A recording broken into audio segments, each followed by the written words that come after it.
What is right and wrong? Duh. What is good and bad? I always refer to myself as a contrarian. The search for common sense and the defense of free speech. Duh.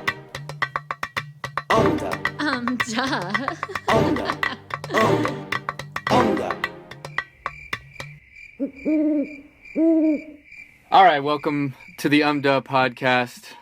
We're joined today by Dylan Allman. Dylan lives in Georgia.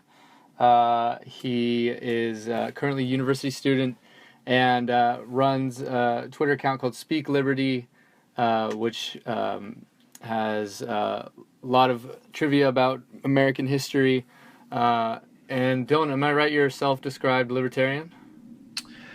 Yeah, Would that be right? I'd say that if I had to pick a label. I'm not really huge on labels just because it causes a lot of people to assume things, and, Yeah. it really leads to a lot of straw man arguments. Yeah. But yeah, I would go the libertarian route if I were to choose a label like that. Oh, okay. Well, that's good, because if you said you were a libertarian, we would just we would have just ended it right here. Oh, okay. Yeah, see? Cool. Well, welcome to the show. Thanks for coming on. Yeah, welcome. Yeah, it's my pleasure, man. It's always fun to talk about politics. So tell us about your background. What got you into American history? What got you into politics? What do you think? So I've always been somewhat interested in politics growing up, just watching stuff on the television and everything, but I was never super involved, only because I was never really old enough to be involved.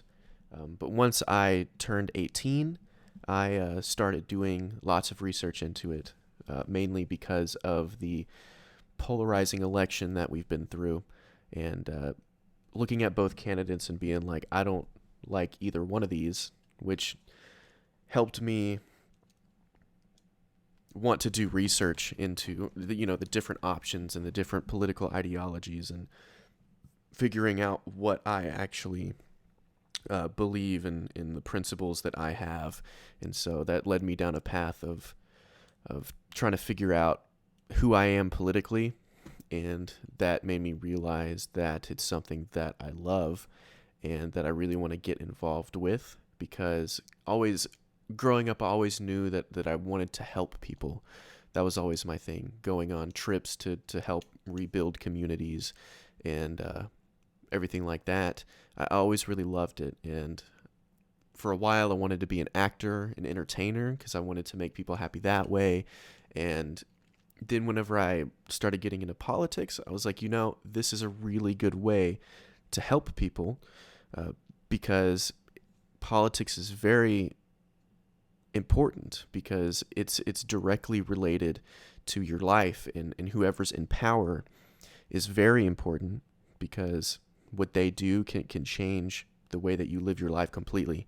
And so my strive is to promote the principles of liberty and freedom and the Constitution and why our country was founded, which is why I'm really big on American history, just because I really love the story of the founding of the United States, and reading the stories about our founding fathers and what they believed in and what they wanted to promote, which is very similar to liberty and freedom. And I just really love it, man, and I really want to make a career out of it. So that's really what I'm striving for, is to promote those principles and to help as many people as I can, and make people happy while I'm doing it, which is why when I make my YouTube videos, I'll try to be entertaining at the same time as trying to promote these principles and talk about these political events.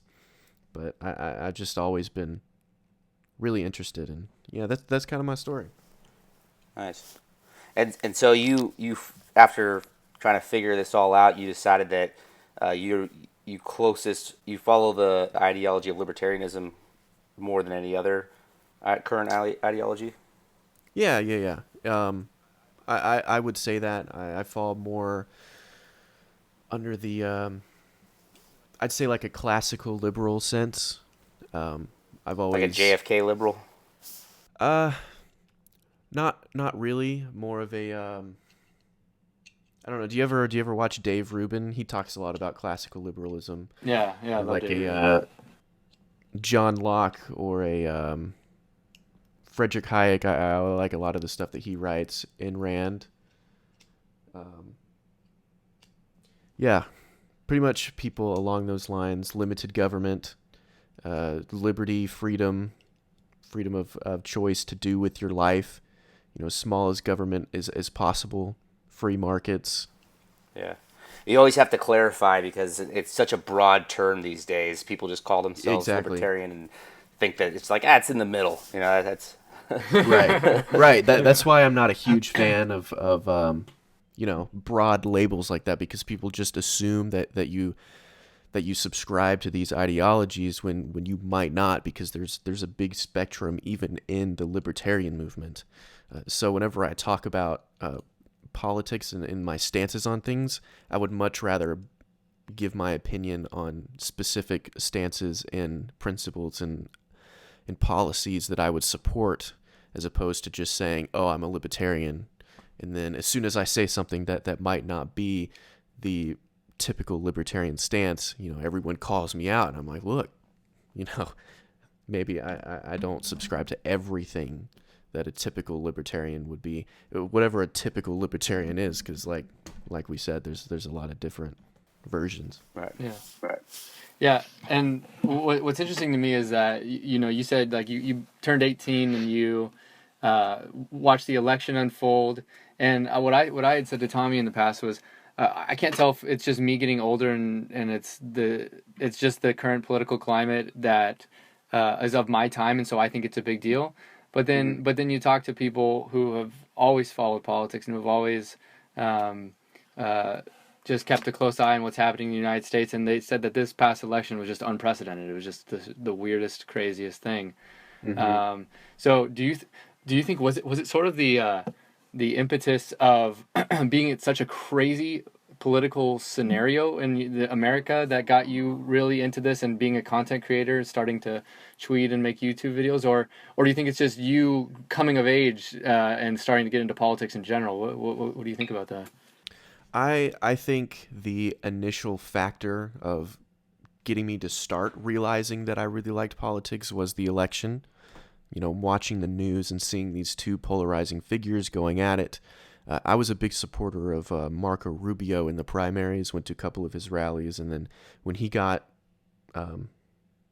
bumped out, I started supporting the Gary Johnson campaign. I worked on the campaign as I managed the Twitter account for Illinois and also Georgia, which was a really cool experience because I was able to be in on the actual campaign meetings and listen to what they had to say and how campaigns really worked.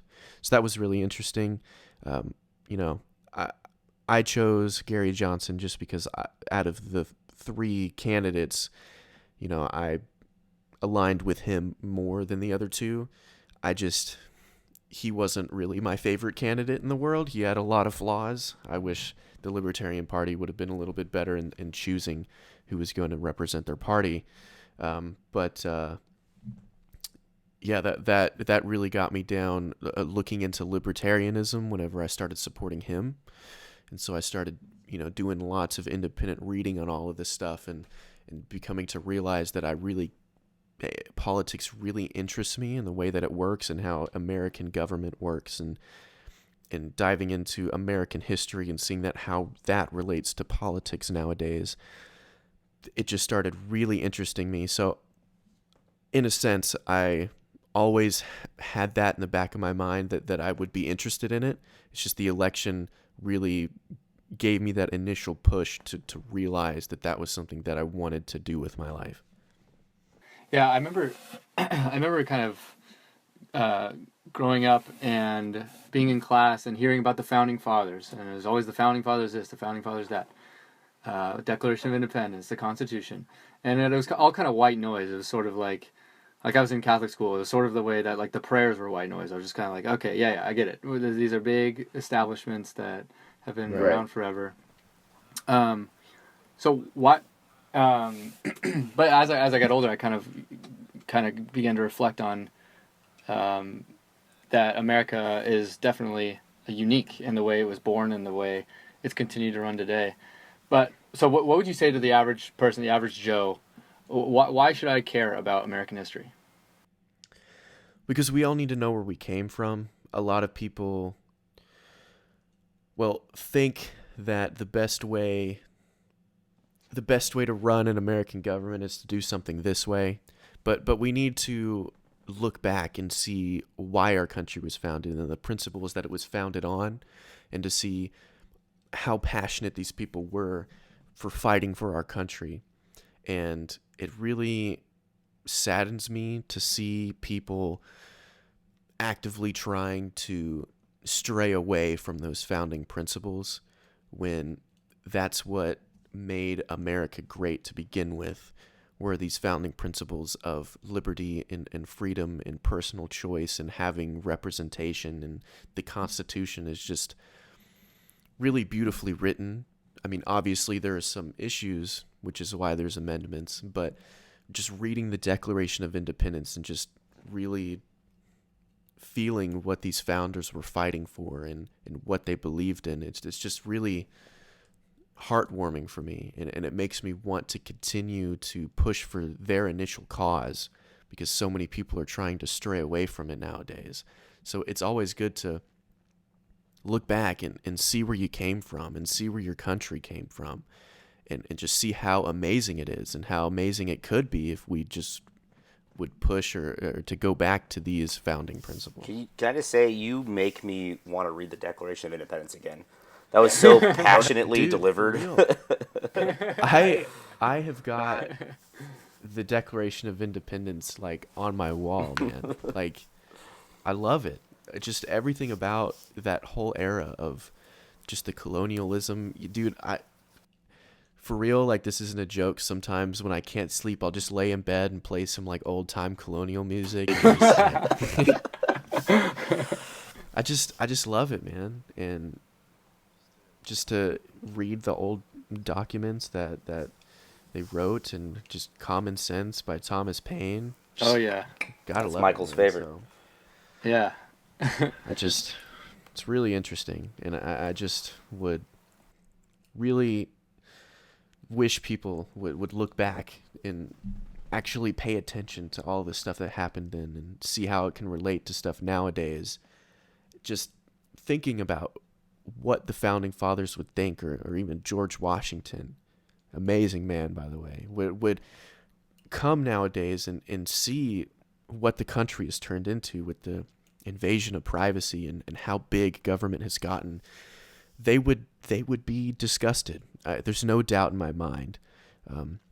It's been such a gradual change since it's been 200 something years since the creation of the United States. So it seems like a very gradual change. But if you were to compare now to then, it's a monumental difference. But don't you also And think so- that it's a necessary change based off the evolution of our culture and just the way we are now, and economically, and just for population alone? I mean, I can definitely understand why people would give that argument, but I always think that the role of the government always should be protecting the rights of the American people, and people should be able to do what they want to do in their own life as long as it doesn't infringe on the rights of other people, because that's when the government would need to step in and stop them from infringing on the rights of other people. There's most things can be done through the private sector. Now, I'm not one of those like anarcho-capitalists, the people who are like, screw the government. You don't want to. we You don't need want to driver's privatize license. nukes. Right. So, I've always agreed with, we should have a public law enforcement. So like the police officers, that's kind of obvious for me, to have some type of objective law enforcement. I can understand. Whoa, that was cool. Okay, so I can always understand like stuff like law enforcement, education. That didn't always used to be publicly funded. The Department of Education was created in '79, I believe. And since then, it hasn't really had much of a change on the education system in a good, positive way. Since then, it's really just costed so much money and created all of these huge government bureaucracies where these people aren't even elected into office, but they have the power of someone who's been elected into office. And that's a huge problem because we're supposed to be this representative government, and the people are supposed to have a say, but when these government bureaucracies get filled with all of these people who are just appointed and can do whatever they want, and we have this deep state that is having all of this influence on public policy, that's just a problem. And the government, in my opinion, has just grown to a size that is just not out of control, because, you know, I still think that there can be ways to dial it back, but I think the government is too large at this point, and there's a lot of things that we could cut back on, that we should cut back on, in my opinion. You mentioned deep state. What do you mean by that? Because I've heard that word thrown around pretty recently. So basically, it's just the people that work in these government agencies, like the CIA, where they've basically been appointed by government officials that have created the CIA, and then they hire people internally, and then the people who may not be super public about it, but they have a job in the CIA where they can have influence in separate things that they shouldn't necessarily have. I don't know too much about the deep state, since it's not a super well-known topic, obviously, because not many people really know a ton about it. But in general, just large government bureaucracies where these people... Yeah, you're basically saying that like places where power can hide that aren't necessarily appointed by the representatives of like voters, right, like voting constituents. Right. Right. Yeah, because I think that's what it was. I think maybe the like WikiLeaks and Snowden, that kind of brought that to a head, where it's like, how much privacy does the government need necessary to protect its citizens, and then how much do people... That's why I'm a really big supporter of Edward Snowden, and WikiLeaks, because we need these organizations and people like Edward Snowden, who I truly believe is American hero, or at least initially whenever he came out with the information, because we need to be able to keep our government in check. You know, he released information that the government was just doing unconstitutional acts, and no one was keeping them accountable. And really the only way to fix a problem like that is to let the American people know, because it's our right to know what's going on in the government. The government only has its power because the people give it power. Right. Yeah, I think maybe it's where the other side of the spectrum is like, if the American general went on TV in World War II and announced on ABC, hey guys, just to let you know, just to give you the heads up, because you guys deserve the right to know, we're going to go nuke Japan a couple times tonight. Just keeping you in the loop. Right? So it's like, so it's like, where is that? I think that's what's interesting. Yeah. Is like, where is the line where people don't need to know something and they do need to know something? Well, whenever it comes to something constitutional, like the Fourth Amendment, where like the privacy of the American people, for instance, the director of the NSA, James Clapper, I believe his name was, I can't remember exactly, but right before the Edward Snowden links, he comes out and is being interviewed by Congress and under oath, and they say, are you collecting data from the American people's phones and listening to their conversations? And he goes, no, we're not, 100%. And then literally that same year, Edward Snowden releases information that they are.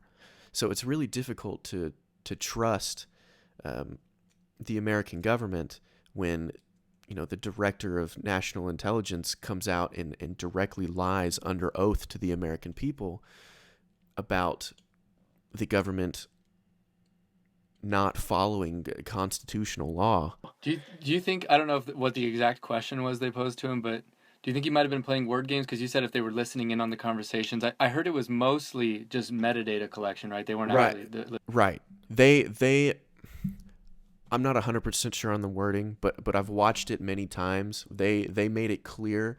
They're like, do you collect metadata from the American people's phones? Like he straight up lied, which and he never even got prosecuted for that, for committing perjury. And it's a well-known fact that he did commit perjury. And it's just kind of ridiculous in my mind. And I don't think the government should come out and, say their military strategies, because that's not something that the average American person should know, just because it's kind of obvious, in my opinion, that, they shouldn't come out and tell all of the strategies, because, then the other countries would know. But stuff when it directly involves the American people, when it comes to their privacy, or what they're doing to the economy and stuff like that, people should know when it's not a direct threat to national security by releasing military strategy. I feel like the American people should know, and there should be a large transparency in the American government for that reason. I think a lot of the issues that we're sort of getting at is that idea that you brought up about big government.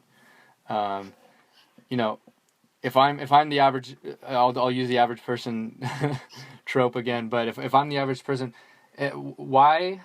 I think this is maybe a lot of either it's a question people don't know the answer to, or they don't even think about. Why is big government a bad thing? Just because it takes the power away from the American people, and when the government is so large, it has to pay for how large it is, and all of these different social programs that it gives out to people. The only way to fund that is the government does not make money. The government takes money from the American people, and the only way to fund these social programs is to essentially steal money from the working American person to fund these programs that the government doesn't even do efficiently, that could be done much more efficiently when it's done through the private sector. So when the government is so large like it is now, the taxes gets so high to the point where the American people are losing their liberty and their incentive to go out and work, and because they're getting all their money just taken from them and used to fund these things that they may not even support. And it's not, they can't help it. They have to. So in my opinion, when the government gets too large and it gets too much power, it can lead to tyranny very easily. And that was one of the big things that the founders were very passionate about, was keeping the power away from the government, because once you give the government too much power, it can lead to tyranny, which I keep repeating myself, but that's what they were trying to keep from happening by writing the Constitution, by making it really difficult for stuff to get passed in Congress. A lot of people get really upset. They're like, man, Congress can't get anything done. Everyone's always arguing. Like, that's the point.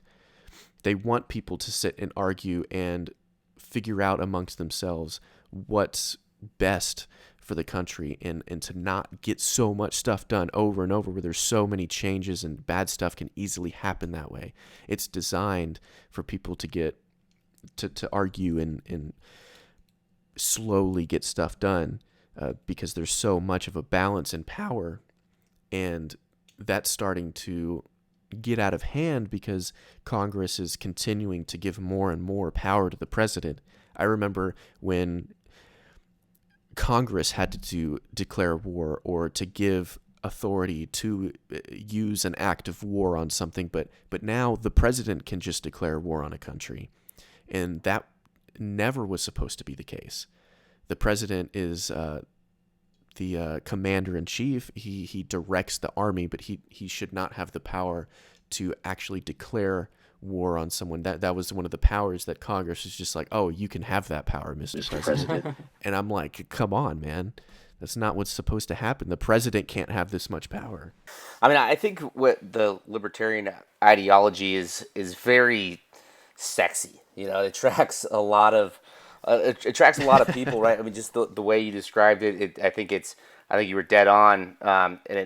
My fear is that it'll always remain an ideology, though, and nothing more. I mean, the biggest argument against it, I guess, would be like the post-communist Russia, right, in the 90s, where, you know, they kind of had that very small government view, and, you know, you ended up with poor working roads, right, poor banking systems, anti-monopoly regulations, any kind of effective law enforcement, any sort of safety net for, you know, the elderly. Inflation obviously reached an all-time high. And that's kind of why I brought up the fact that the biggest difference between the colonial time and now is that the super small government, you know, it had to conform to where we are in this day. But that's funny. I don't know, though, how much of that do you think is due to the fact that it wasn't really like a free market system, and a small government wasn't really ingrained in a Soviet culture. Like they just came out of, like, you know, a couple hundred years of just living under either royalty or communist leaders. Right, but then they went to like a more of a free market absolutist, and Why that's what I'm getting at. It's like, you know, you're riding your tricycle and then all of a sudden someone pulls up and gives you a Ferrari. You're like, right. What do you do? You know? No, you're right. I mean, and that's the only, because again, like I started with, libertarianism is it just seems like such a perfect ideology, and that's the only ever argument I hear against it is the post-communist Russia and the protesters. Yeah. See, in my mind, not in my opinion, I think that government is run best when it's smaller and gives people freedom. But also in my mind, it's more of a moral thing for me, because I want people to be able to do what they want with their lives and not have somebody controlling them. I think liberty and freedom is the moral thing in my mind. And even if we can't have like a full, you know, libertarian government, just promoting those principles and getting closer to those as we can, I think that's extremely productive in my mind, even if we can take, you know, 2 steps closer. I 100% agree with you, and I think all three of us are going to agree on the fiscal side of libertarianism. Right. I mean, the one thing that gets interesting is you know, the complete abstraction from government intervention in your lives, and then you start talking about like drugs, right? I mean, some of the hardcore libertarians say legalize all drugs, mm-hmm. right, and eliminate the FDA, the food. What's the food? Yeah, Food and Drug Administration. Yeah, eliminate the FDA and eliminate safety. Right, you know, you shouldn't have to be forced to wear a helmet when riding a motorcycle. Right. See, they can go, you know, those types of libertarians, the more anarchist side can get a little bit more radical than my taste. But I can definitely understand some of their arguments for legalizing drugs. I feel like if somebody wants to they can. I'm for somebody doing whatever they want with their body, as long as it's, you know, in the comfort of their own home and it doesn't negatively affect or hurt somebody else. If we could get that under control, I don't see a problem with that. The FDA, I completely understand keeping the FDA, because there needs to be this objective viewpoint on different medicines and drugs that we have out there, because, you know, if anyone's able to sell anything, there's not really this, you know, stamp of approval. This is what they say it is. I completely understand keeping like the FDA. As for like the helmet thing, you know, if someone wants to be an idiot and not wear a helmet while they're riding their bike, I don't see a problem with that. You know, it's not like the government should not be your parents. Okay, like if you don't want to wear a helmet and you want to get hurt and die, like so be it. But as soon as the government's like, hey, you have to wear a helmet, what's the limit on what the government can and can't tell you what to do? You know, as soon as they tell you you have to wear a helmet, and it's like, oh, you have to wear this when you're riding, you have to do this, you have to eat this, you know, I just think that that's a little bit too much power for the government, in my opinion. It's funny. I grew up in California, Southern California, where helmets on even a bicycle is a law. and then I moved to Arizona, and I saw a guy going 80 miles an hour on a motorcycle not wearing a helmet. I'm like, what is that guy? Right? And it was explained to me that in Arizona, that's not a law. And I was so confused.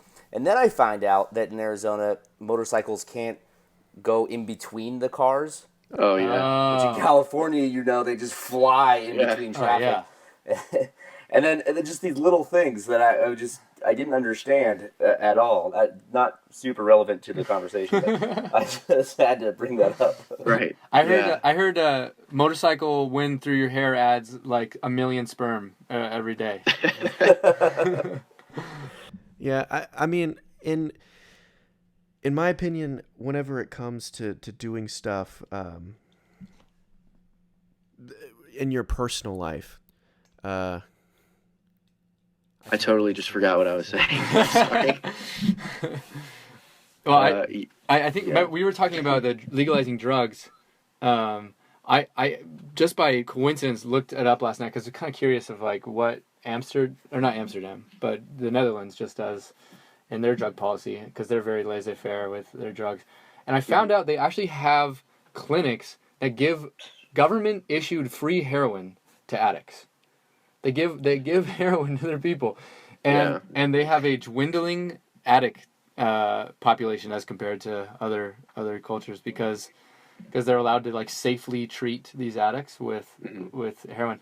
But like that's what I don't understand is how would the market look for heroin, or or like methamphetamine, or I think that's where like the libertarian side is like, it's interesting how some of those more fringe things would play out in the real world, because I think we all agree that it doesn't make sense to put power in the hands of the cartels and with this mass incarceration of people who are caught with a little bit of weed or whatever it may be.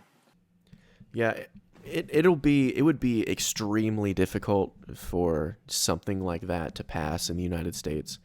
But even like a program like they have in Amsterdam, I would still think that would be at least one step closer to having more freedom. If the government is going to pay for something or something like that, it's best to use the money to help people instead of using government money to prosecute people for these non-violent drug crimes, because these people have problems with addiction. I mean, they're not hurting anyone. You're basically punishing someone for hurting themselves.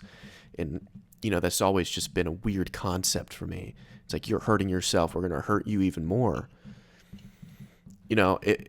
And it's just costing so much money to keep these people in prison. And all they were doing is they just had a problem shooting up heroin. Why don't we help these people? And why don't we create private organizations that help people? I mean, those definitely already exist. Why can't we just help promote that? That would be much better for society, in my opinion. And when I support decriminalizing drugs, or I support, the defunding of the Department of Education, that doesn't mean that I hate education or I want to do a whole bunch of drugs. Right, or give people you don't more want freedom. If with the FDA argument, you don't want food to be safe, or you don't want medicine to be safe. Right. Like, I just want to promote freedom and liberty, and I don't want to. That doesn't mean that I don't want kids to have an education. I just think that the kids would have a better education if there wasn't a federal Department of Education. So when people listen to stuff that I say, or whenever, just in general, when you're listening to somebody give their opinion about politics on the way that they think the government should be run, you have to realize that they don't hate you. Like, they want a certain thing. They want the government to be run a certain way because they think that that's what's going to be best for themselves and for the American people. If they're a decent person, that's what they think. And so you have to realize that that's their motive. You want the same thing as this person. You want the government to be run efficiently and help the most people. You just want it a different way than that other person. So when you're talking to someone, instead of just insulting them for the way that they want the government to be run, you have to understand that they have the same motive as you, and you say, hey, let's back up. I want to hear why you think that's what's going to be best, and I'm going to give you my reason on why I think it's going to be best. And if people just had that mindset, then it would be so much more productive in today's society. I think government probably has a leg up in the debate just because of people's gut reactions when they say, if you tell them, I don't want the Department of Education, just because of the branding. It's like, Of course, they're the Department of Education. So then people are like, what, you hate education? And you're like, well, no. And then they ask you, well, what's your solution? And you're like, well, I would like business people to, and they're like, oh, fuck you, Exactly. business people. Oh God, no, I'll do fine with my Department of Education, the thing that educates people. Those corrupt, fat, greedy business people. Yeah, no, I completely agree. It's really difficult to argue the other side, but I mean, even if you come from a moral standpoint, like I said, giving people more freedom, if you just go from that moral argument, it's always better, because people on the left are always going to come from a moral argument. And so coming from, statistics and facts, people don't want to hear that, or at least people that aren't as involved in politics, they don't want to hear the facts. Sorry, statistics. Dylan, I stopped listening when you said statistics. Right. So, like, you got to come from a moral perspective, or most people aren't going to listen to you. It's kind of like, I always use the shark attack analogy. Like, if there were 3 shark attacks in 1 year, and 3 months of coverage about the attacks, I think that's a lot of what we're seeing. And so if you don't look at the numbers, it can inflate to a problem that seems bigger than it is. Exactly. Yeah. So here's a question for you. What is as you tweet and interact with people on Twitter and interact with people on YouTube and just talk to people in general, what is something that you don't know how to respond to? Something that is compelling from other side, or something that I wouldn't necessarily say something that stumps me, but where you come in the crossroads with somebody, and there's not really a way to sway them from their side, or to convince them of something else. And that big one for me is abortion, because in my opinion, there are 2 sides to abortion. Either you believe that the fetus inside the body is a baby in a human life, or you don't think it's a human life. If you think it's a human life, that's murder. Murder's wrong, should be illegal. If you don't think it's a human life, it's just a bundle of cells, get rid of it, who cares? And so, since there's, all this research that's come out from scientists and everything, there's not a objective consensus from the science community of whether this is considered a human life or not. So it really comes down to your opinion when you look at all of the facts and everything. So for me personally, I fall on the side of believing that it's a human life. And so whenever people will accuse me, they'll be like, oh, you just want to control women and tell them what they can and can't do with their bodies. And I'm like, look, I go over this all the time. I don't want to control what women do with their bodies.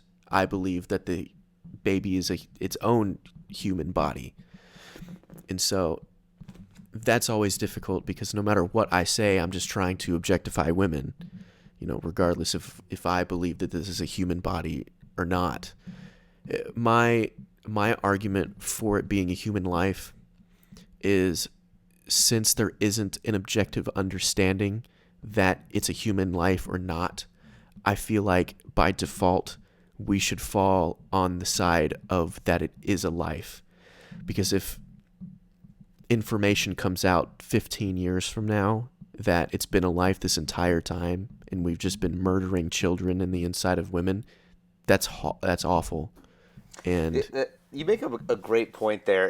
It's like, because people who take the pro-life stance get a lot of criticism, right, about you telling women what to do with their bodies, and that it's you're trying to control the women's bodily organs and sexual organs. But to your point, you believe that's a human life. So you're not a bad guy for believing that we shouldn't murder babies. Exactly. When people stand on the outside of like events with these posters of, abortions, and they're like, stop the murder, and people are like, oh, I don't want to see that.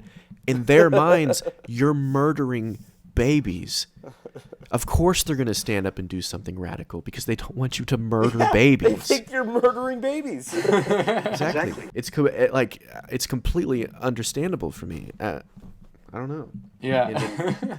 Just if you were to look on the outside of something, if it's like, if the American principle is that we don't bomb cities in other countries because we know that there are innocent civilians there. And if we're not 100% sure that there's no innocent civilians there, we're not going to bomb the city. And so I think that same thought process should go to abortion.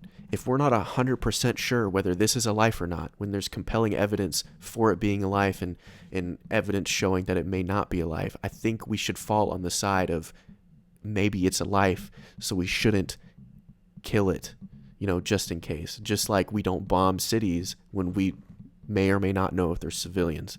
I kind of, that's a weird parallel to draw, but that's kind of the thought process that I go through when I think about abortion, is that, I believe that it's a human life, and even if I don't have 100% evidence, I still fall on that side, and I think that every human life has the right to life, liberty, and the pursuit of happiness.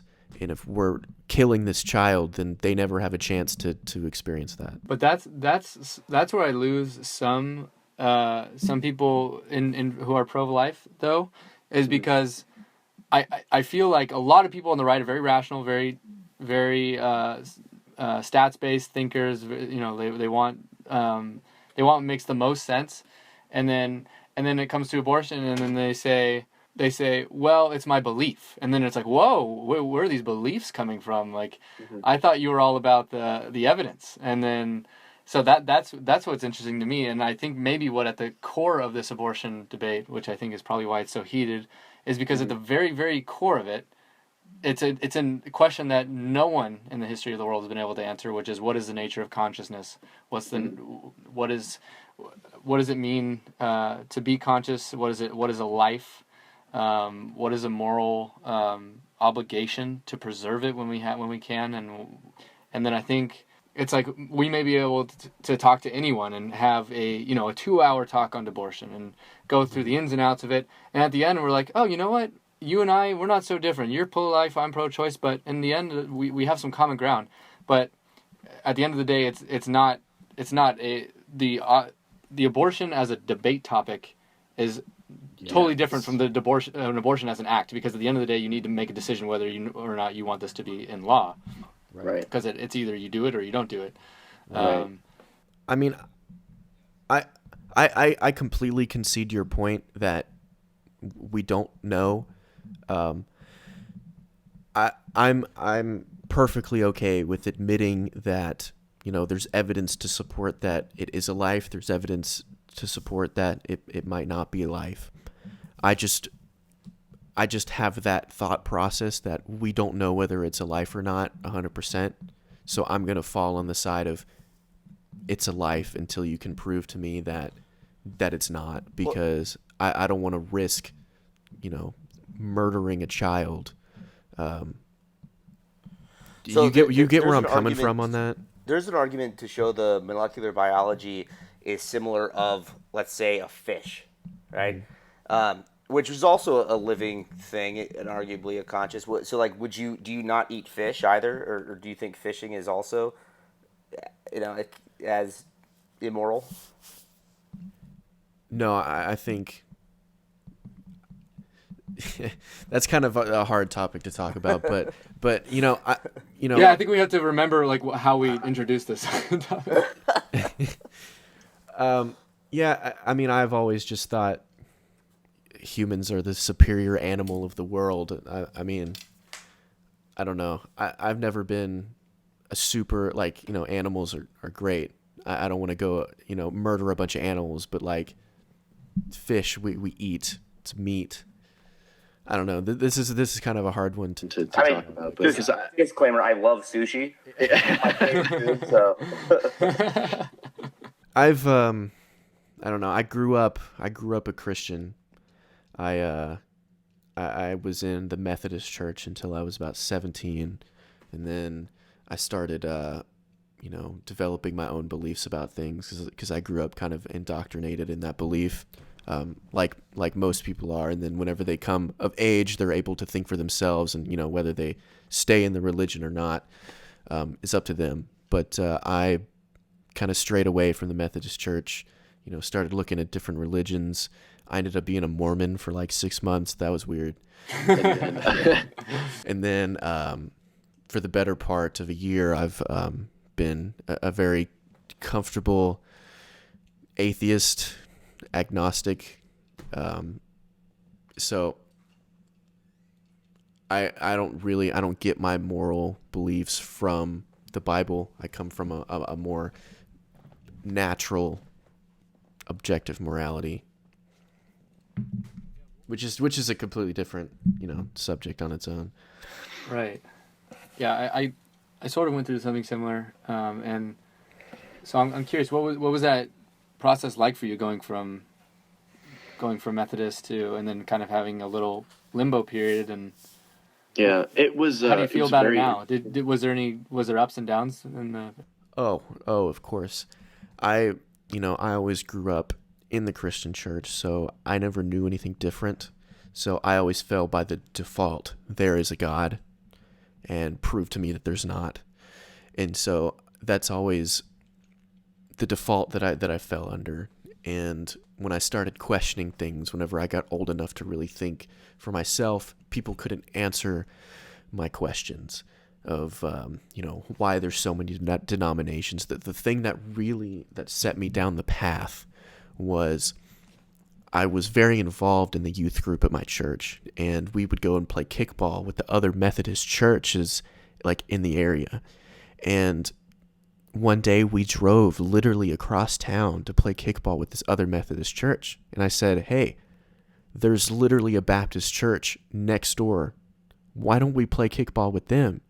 Like, oh, well, they're Baptists. They're weird. Like, what do you mean?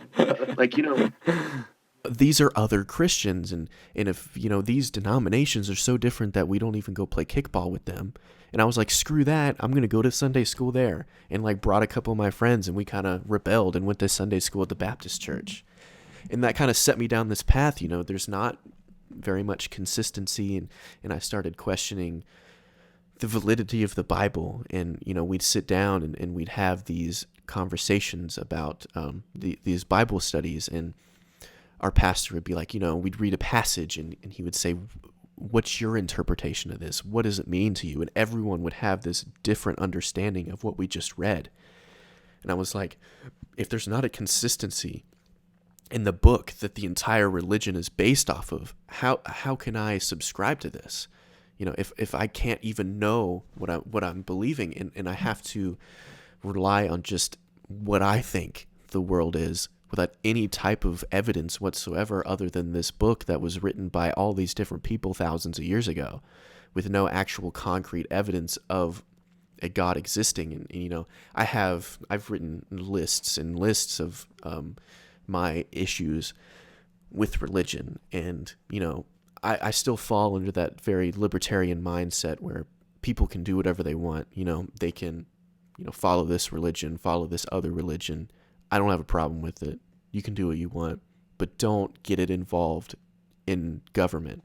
I don't want you to bring your principles that you got from your religion to government. Just keep the government at the way that it is, and don't get your religion involved in it. And I've recently been kind of developing this mindset of indoctrinating children in the Christian faith, just because I remember growing up that I was always terrified of hell, and it would really bother me, and I would have these nightmares about going to hell because I would learn about this awful place where if you don't follow God, if you don't accept Jesus in your heart, then you're going to burn forever in eternity.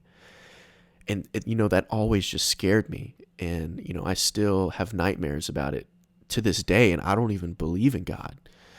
And it always just really bothered me, the thought of hell. I remember I was dating this girl when I was like 16, and she didn't believe in God. She didn't really have any reason behind it. She was just like, oh, I'm a rebel. But we were walking through town one day, and there was this guy preaching, and she looked at me and she was like, Dylan, am I going to go to hell? And I thought to myself, like, this is the girl that I love, and whether I was young or not, I had feelings for this girl, and she was, in my mind, gonna burn for eternity. And that really bothered me, which was something that brought me towards the Mormon church right after I left the Methodist church, because they don't believe in a hell. Well, they kind of do. It's weird. The Mormons they have weird beliefs, but they believe in like 3 different heavens, and if you don't believe in God when you die, then they give you like these chances in your afterlife. And I was like, that sounds better to me. And then that kind of came to my senses, and I was like, I'm just like cherry picking what I'm living my life for. That's just weird. And the Mormons would do that. They're the nicest people. Right. Yeah.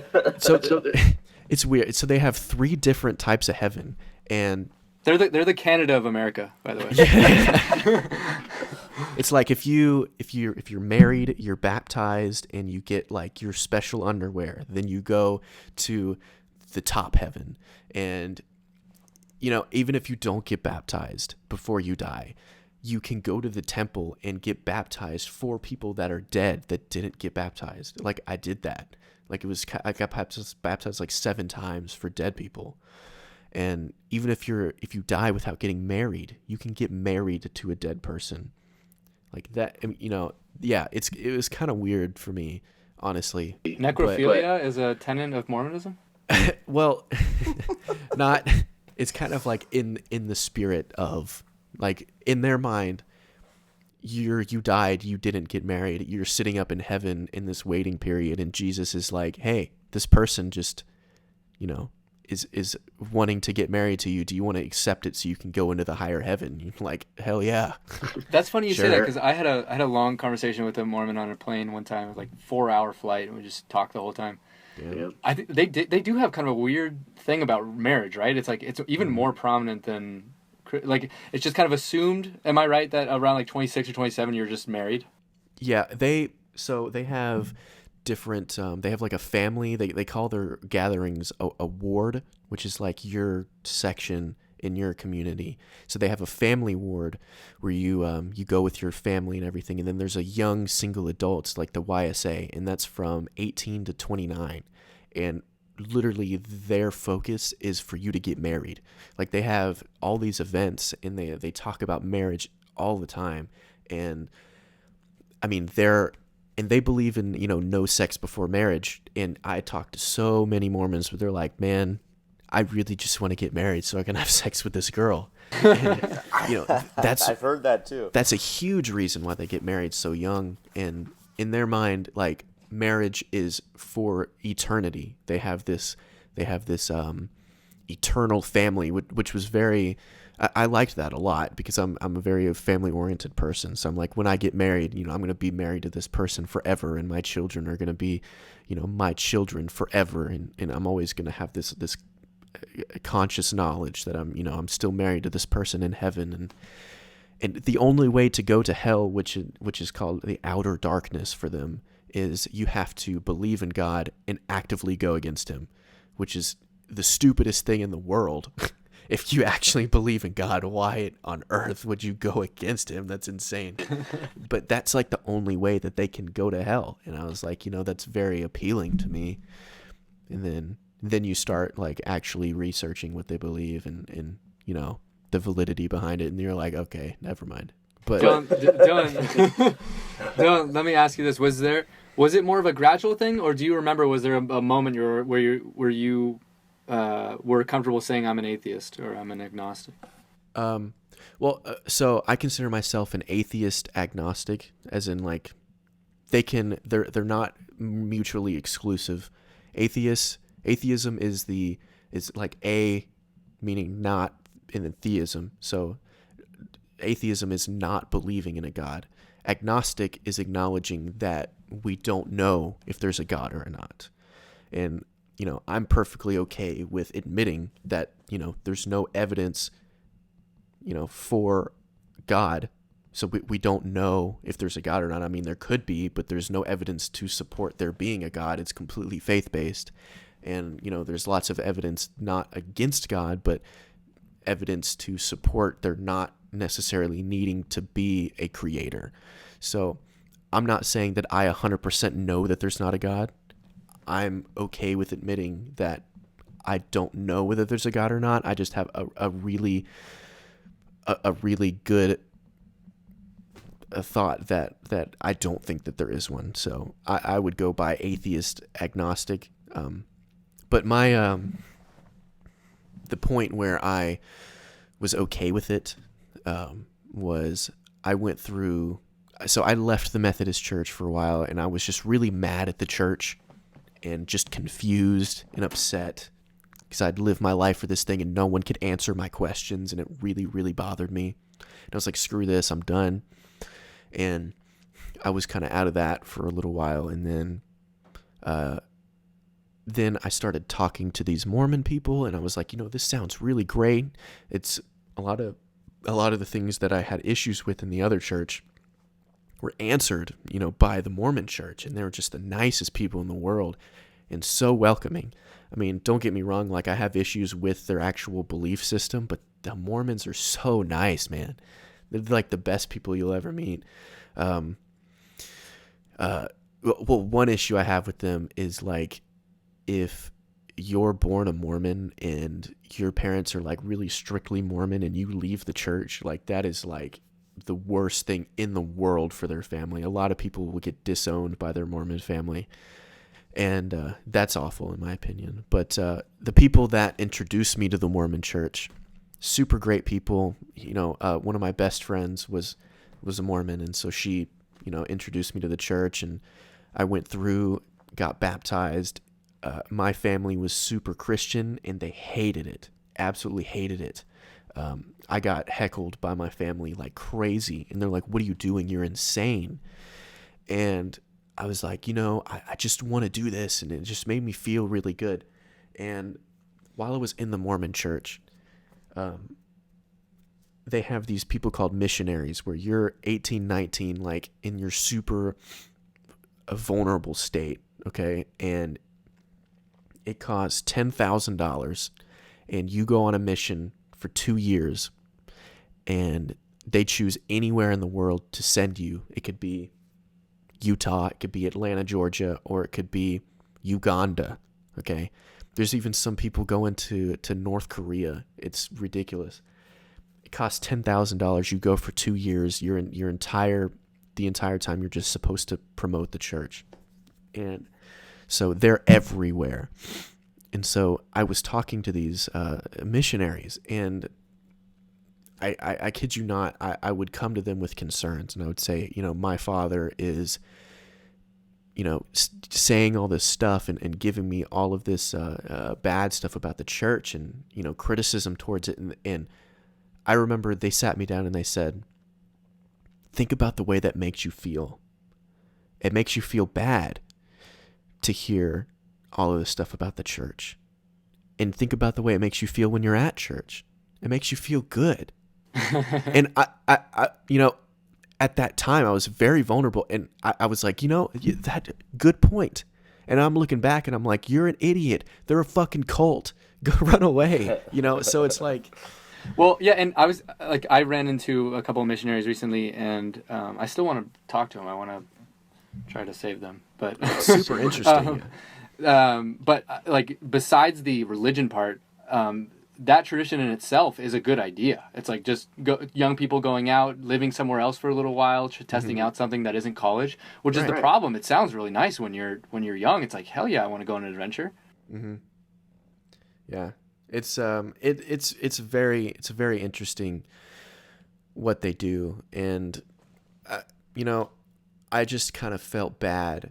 Looking back, I feel bad for these people, and I had a friend growing up who was Mormon, and I never really talked to him about it until he went on his mission, and then I started going to the Mormon church. So I would email him and talk to him, be like, oh, dude, I'm doing all this, and he's like, oh, I'm so happy for you.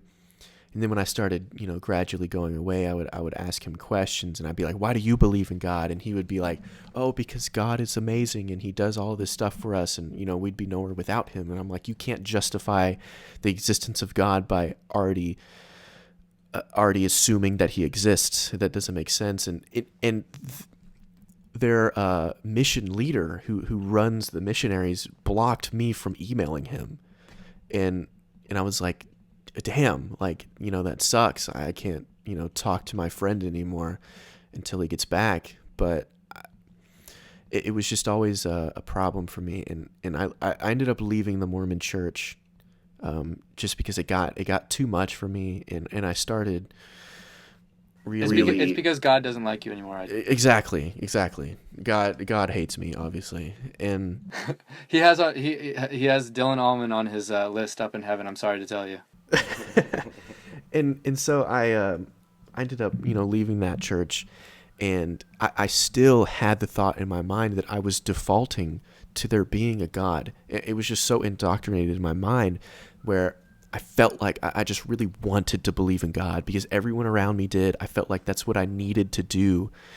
And so even when I left the Mormon church, I was like, I'm just going to try to go to other churches. So I went to a non-denominational and a Baptist church and really, really tried to believe. And I ended up meeting this girl who was a hardcore Christian, and I would talk to her about it. And of course, she doesn't have any answers for me because Christians don't have answers to these questions. It's faith-based. And I tried my hardest to believe. And it was just weird having that feeling of I feel like I have to. And I would go to these churches and I would meet personally with the pastors of these churches and talk to them. And I finally came to the point where I was like, you know what? I am extremely comfortable with being okay of not believing in a God. Yeah. That is completely fine with me, and just completely having a very secular view of the world and just going off of logic and evidence made so much more sense to me. Yeah. And right as of now, for the past 6 months, I've been very comfortable with my position, and I've never been happier when it comes to that aspect of my life. It's a hard thing to become comfortable with because you are an outlier in this world, and accepting it is a very discomforting thing. Mm-hmm. I mean, if someone asked me, people have stories, these intense stories of why they become more, become an atheist. It's like, you ask me, it's like, well, I'm just reasonable. Right. Yeah. I'm just trying to be reasonable, man.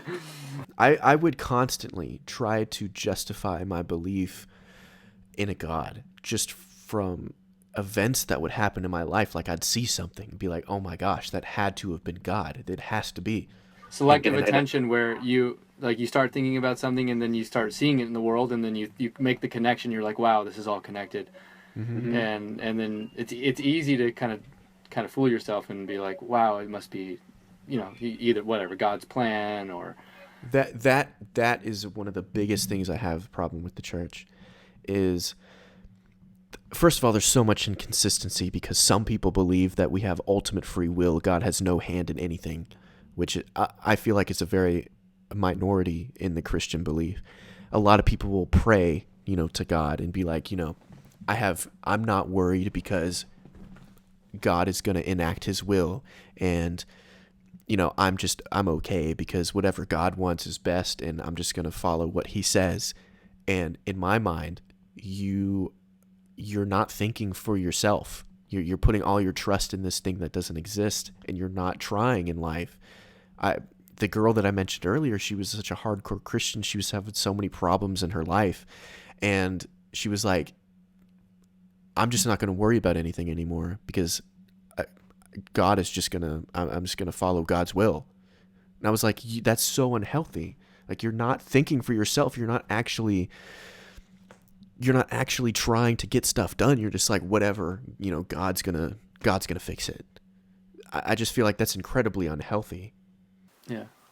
Well, with all that said, I feel like God brought us together tonight. I think I'm keeping an eye on the clock. I know we're going over an hour here. That's fine, man. This is great. I love talking. No, me too. I think we'll probably have to do a part 2 in the future.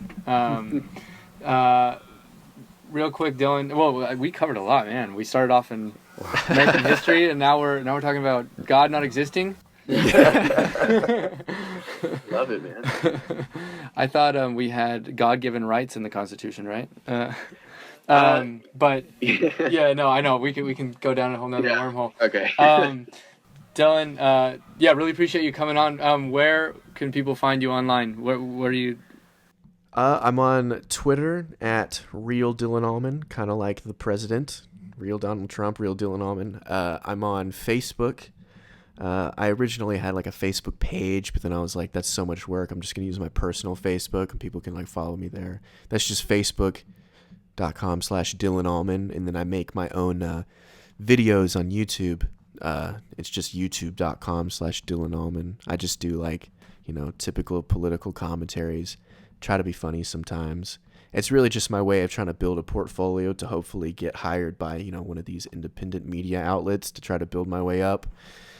And so. And then you have the other Twitter account, right? Oh yeah. Speak Liberty. That's where I post about American history. That one's fun. Yeah. Tom, anything else you wanted to add? No, Dylan. Yeah, it was great talking to you today, and we definitely have to do a part 2 because I think we could probably carry this on for a couple more hours if. For sure. All right, brother. Well, thanks for coming on. We'll have to get you on again soon. Thanks, Dylan. Thanks again, Dylan. All right. See ya.